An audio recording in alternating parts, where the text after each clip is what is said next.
Hello friends, welcome to my channel. ఈరోజు మనం ఈ వీడియోలో ఏపీ మెగా డిఎస్సికి సంబంధించిన ముఖ్యమైన అప్డేట్స్ గురించి అయితే మాట్లాడదామండి. సో వీడియో చాలా ఇన్ఫర్మేటివ్గా అయితే ఉండబోతుంది గైస్.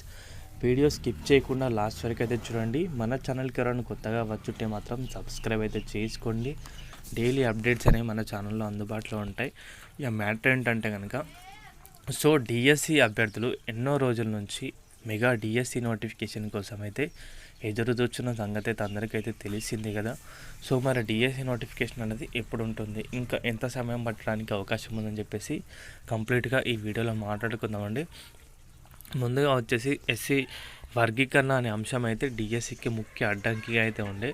సో ఆ వర్గీకరణ నివేదిక కూడా కంప్లీట్గా అయితే రావడమే జరిగింది. దాని వెరిఫికేషన్ కూడా చేశారు, దాని ఆమోదం కూడా చేయడమే జరిగింది. సో దానిపైన ప్రభుత్వం చట్టాన్ని అయితే చేయాల్సిన పని ఇంకొకటి అవుతుంది. సో ఈ చట్టం అనేది కంప్లీట్ అయిపోయిన తర్వాత ఎస్సీ వర్గీకరణకు సంబంధించి ఫుల్ క్లారిటీగా నివేదిక అనేది వస్తుంది, 100% ఎఫిషియెంట్గా. సో ఆ నివేదిక అనేది కంప్లీట్గా వచ్చిన తర్వాత డిఎస్సి నోటిఫికేషన్ అనేది విడుదల చేయడానికి ప్రభుత్వానికి ఇంకా వేరే ఏ మార్గం అయితే లేదండి, ఆపడానికి. ఎందుకంటే ఇప్పటివరకు చాలా కారణాలు అయితే చెప్పి డిఎస్సి నోటిఫికేషన్ అయితే ఆపడం అయితే జరిగింది. ఇప్పుడు మరీ ఇంకా ఏదైనా చెప్పి ఆపుతారా లేదా, డిఎస్సి నోటిఫికేషన్ అనేది విడుదల చేస్తారని చెప్పేసి ప్రభుత్వానికి తెలియాల్సి ఉంది. ఇప్పటికీ ఎంతోమంది అభ్యర్థులు పీజీలో ఉంటూ వారి మనీ వేస్ట్ చేసుకుంటూ, డబ్బులు వేస్ట్ చేసుకుంటూ వారైతే ఫ్రీ కోచింగ్ కానీ అలా విధంగా పెయిడ్ కోచింగ్ అని తీసుకుంటూ ఉన్నారు. సో వారందరికీ అయితే ప్రభుత్వం అయితే న్యాయం అయితే చేయాలి. విద్యాశాఖ మంత్రి గారు మొన్న రీసెంట్గా అయితే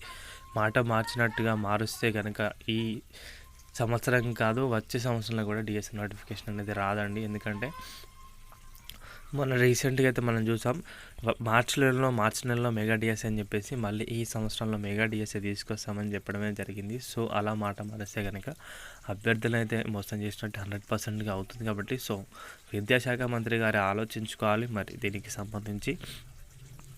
సో మెగా డిఎస్సి అనేది మరింత ఆలస్యం అవ్వడానికి అయితే అవకాశం ఉందని చెప్పడానికి ఈ వీడియో అయితే చేయడమే జరిగింది. సో వీడియో నచ్చితే కనుక వీడియోకి అయితే ఒక లైక్ చేయండి. మన ఛానల్కి ఎవరైనా కొత్తగా వచ్చి ఉంటే మాత్రం సబ్స్క్రైబ్ అయితే చేసుకోండి. థ్యాంక్స్ ఫర్ వాచింగ్ అందరికీ. బాయ్.